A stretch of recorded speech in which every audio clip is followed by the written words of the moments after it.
Bonjour à tous, j'espère que vous allez bien. C'est la preview de la semaine 17 de la NBA Fantasy Salary Cap.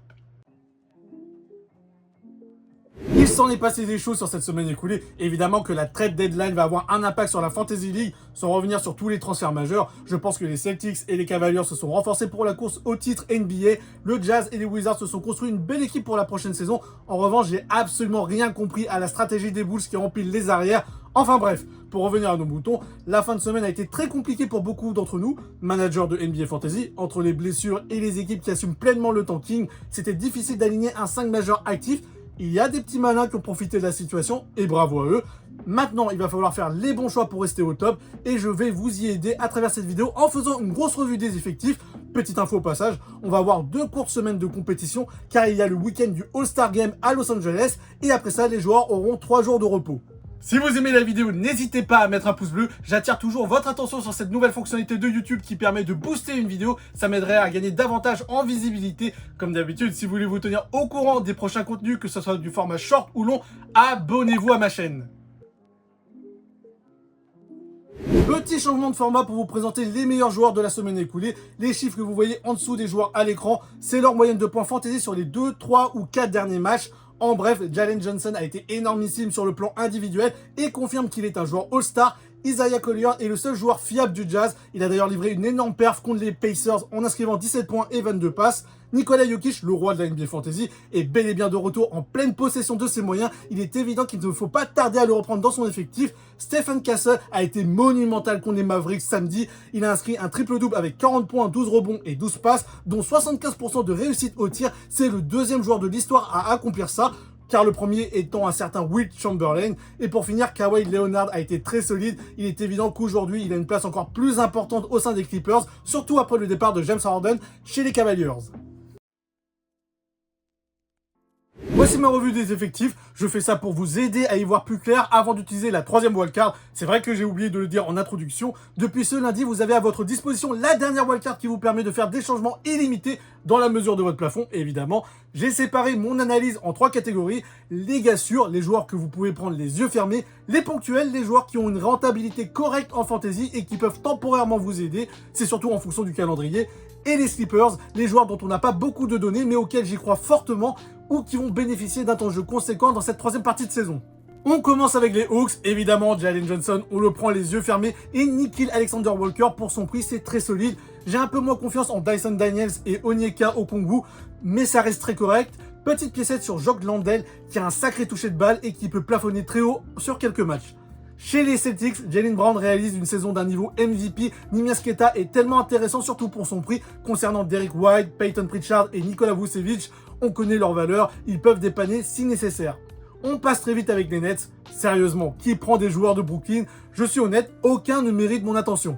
Côté Hornets, Con Conopple, c'est un bonbon. Il fait sans doute partie des meilleurs joueurs de la Fantasy League en termes de rapport qualité-prix. Brandon Miller, avec son semblant d'épaule, c'est du solide. Et Moussa Diabaté peut dépanner si vous cherchez un joueur front-court pas cher. Chez les Bulls, il y a beaucoup de joueurs qui peuvent être intéressants. Je pense à Anthony Simons, Gershon Yabusele et Jaden Ivey. Si Josh Giddey revient de blessure, ça peut être un gros coup. Rob Dillingham va enfin pouvoir jouer. Si jamais il explose statistiquement, il va falloir ouvrir un dossier sur Chris Finch. En l'état, ton gars sûr, c'est Matas Bouzelis, qui est clairement au centre du projet de la franchise. Je l'ai dit précédemment, les Cavaliers se sont renforcés avec l'arrivée de James Harden, mais les gars sûrs restent pour moi Donovan Mitchell et Jalen Tyson. Evan Mobley peut dépanner, même si je ne le trouve pas fou en termes de fantasy cette saison. On va dire que c'est situationnel en fonction du calendrier. Chez les Mavericks, le seul gars sûr, c'est évidemment Cooper Flag. Najee Marshall peut être un choix intéressant en fonction du calendrier. Chez les Nuggets, est-ce que j'ai besoin de vous parler de Nikola Jokic? J'ai aussi mis Jamal Murray dans les gars sûrs, car il faut reconnaître qu'il est en train de réaliser une très grosse saison, certainement la meilleure saison de sa carrière. Concernant Peyton Watson, il a prouvé qu'il était un joueur solide en l'absence des stars de l'équipe. Côté Pistons, le seul gars sûr, c'est Kate Cunningham. J'ai toutefois ajouté Jalen Duren et Oscar Thompson dans la case des ponctuels, même si en vrai, je préfère les éviter car leur production n'est pas très régulière. Chez les Warriors, le Stephen Curry de 2026 est très situationnel. On ne peut pas toujours compter sur lui car les Warriors essayent de le ménager au maximum, ce qui est normal. Depuis quelques matchs, Guy Santos fait des perfs très intéressantes, c'est un joueur à surveiller. Côté Rockets, je pense que Kevin Durant, Alperen Sengun, Amen Thompson et Jabari Smith Jr. peuvent dépanner. J'ai mis toutefois des doutes sur Sengun cette saison, qui coûte plutôt cher et qui a eu pas mal d'absences pour cause de blessures. Si je dois être honnête, j'aurais actuellement mis personne des Pacers à cause du tanking assumé, mais il faut être honnête, Andrew Dembart et Pascal Siakam peuvent parfois dépanner. Le grand gagnant en termes de temps de jeu, c'est Jarrett Walker qui joue très régulièrement et qui a une rentabilité plutôt correcte.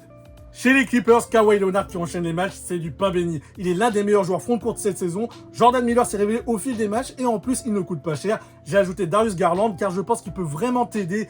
Évidemment, ça reste situationnel, c'est toujours aux dépens du calendrier.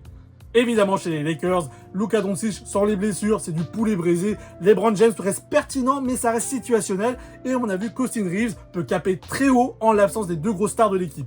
Chez les Grizzlies, les grands gagnants de la trade deadline, selon moi, c'est Cedric Howard et J.J. Jackson. Je pense que le nouveau projet de la franchise tourne autour d'eux. Et évidemment, Zach Edey, dès qu'il sortira de la spirale des blessures. Ty Jerome et Cam Spencer sont des joueurs solides et nettement plus fiables que l'autre type qui se prend pour un gangster. Côté Heat, Norman Powell est le meilleur joueur de l'équipe. Pour preuve, il est sélectionné au All-Star Game. Bam Adebayo et Jaime Jaquez Jr. peuvent parfois dépanner. Le seul gars sûr chez les Bucks, c'est Ryan Rollins.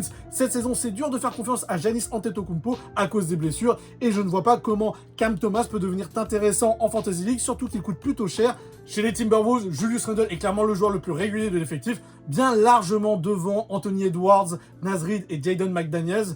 Ayo Dosunmu a une vraie carte à jouer au sein du groupe. Après un mauvais début de saison sur le plan individuel, il faut reconnaître que Trey Murphy, c'est aujourd'hui le meilleur joueur des Pelicans. Autre valeur sûre du groupe, c'est évidemment Derrick Queen. Jeremiah Fierce, avec son prix très attractif, peut dépanner en fonction du calendrier. Un seul gars sûr chez les Knicks, c'est évidemment Jalen Brunson. Petite piécette sur José Alvarado qui débarque dans sa ville natale et qui peut être énorme en sortie de banc. Côté Thunder, je ne trouve pas que Shai Gilgeous-Alexander soit si incontournable que ça. Je pense sincèrement qu'il y a de meilleurs joueurs que lui à des prix moins élevés. AJ Mitchell et Chet Holmgren peuvent dépanner en fonction du calendrier. Aussi fou que ça puisse paraître, le meilleur joueur du Magic en termes de fantasy, c'est Anthony Black. Le gars ne coûte pas cher et il capte très haut. C'est nettement plus intéressant de prendre lui par rapport à Paolo Banchero et Franz Wagner. Petite info, le numéro 1 de la NBA Fantasy League en termes de points actuellement, c'est Tyrese Maxey. Hormis lui et Vijay Eshkomb, il n'y a pas d'autres joueurs intéressants à sélectionner chez les Sixers. Et puis c'est dur de compter sur Joel Embiid car il est très ménagé par le coaching staff. Côté Suns, le gars sûr c'est Colin Gillespie, il ne coûte pas cher et il est titulaire. Le rapport qualité-prix est zinzin. Dillon Brooks et Mark Williams peuvent dépanner. En revanche, c'est difficile de compter sur Devin Booker à cause des blessures. Quel gâchis alors qu'il réalisait un super début de saison.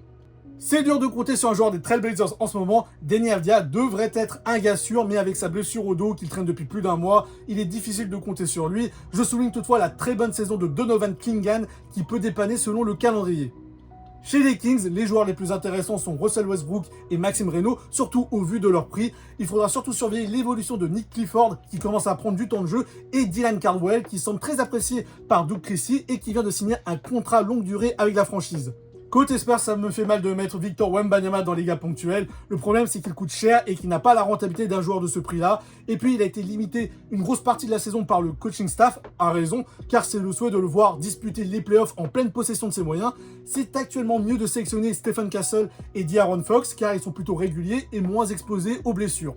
Il y a un champ des possibles côté Raptors, avec Brandon Ingram, Colin Murray-Boyles, Emmanuel Quickley, que j'avais enterré en début de saison et qui est en train de me faire mentir, et même Sandro Mamukelashvili qui profite de la blessure longue durée de Jacob Poeltl pour s'imposer dans la rotation. Toutefois, la star reste Scottie Barnes et au vu de sa saison, c'est totalement légitime. Chez le Jazz, j'aurais été tenté de mettre personne à cause du tanking assumé, mais Isaiah Collier fait une saison de fou. C'est évidemment aussi le cas pour Keyonte George, mais il fait face à de nombreuses blessures. Du coup, au moindre problème, le coaching staff le laisse au repos. Jaren Jackson Jr. s'est vite adapté à sa nouvelle équipe. Je n'ai aucune crainte lui concernant. Et pour finir, les Wizards n'ont pas grand chose à jouer. J'aurais aussi pu mettre personne à cause du tanking, mais il faut reconnaître que Keyshawn George et Alex Sarr, quand ils sont sur le terrain, c'est très fort.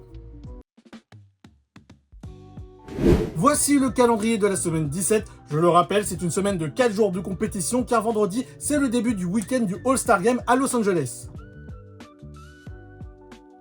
Dans les bons plans de la semaine 17, j'ai mis Cooper Flagg, Najee Marshall et Austin Reeves, les joueurs les plus intéressants côté Mavericks et Lakers, car ces deux équipes jouent mardi et jeudi. J'ajoute Anthony Simons et Gershon Yabusele qui vont avoir beaucoup de temps de jeu chez les Bulls, et je ne peux pas ignorer les perfs d'Isaiah Collier, surtout pour son prix. Après, on peut avoir une petite méfiance vis-à-vis du Jazz qui assume pleinement le tanking. Dans les mauvais plans de la semaine, je suis allé au plus simple. J'ai mis les franchises concernées par le tanking. Je dois vous avouer que c'est tellement décevant, surtout quand on a la possibilité de remplir son effectif grâce à des joueurs de ces équipes-là. comme on est dans la troisième partie de saison, ces équipes savent qu'ils ne joueront pas pour le titre et veulent tout faire pour avoir le meilleur pick possible à la prochaine draft, une QV 2026 qui s'annonce d'ailleurs légendaire selon plein d'observateurs, mais il faut avouer que c'est frustrant vis-à-vis de nous, managers de Fantasy League, mais aussi vis-à-vis des spectateurs qui payent leur place pour voir les meilleurs joueurs sur le terrain, mais au final ils se retrouvent à regarder les remplaçants. Vivement qu'Adam Silver trouve une solution pour limiter le tanking. Ça sera tout pour aujourd'hui, je vous dis à très vite pour une nouvelle vidéo. Ciao!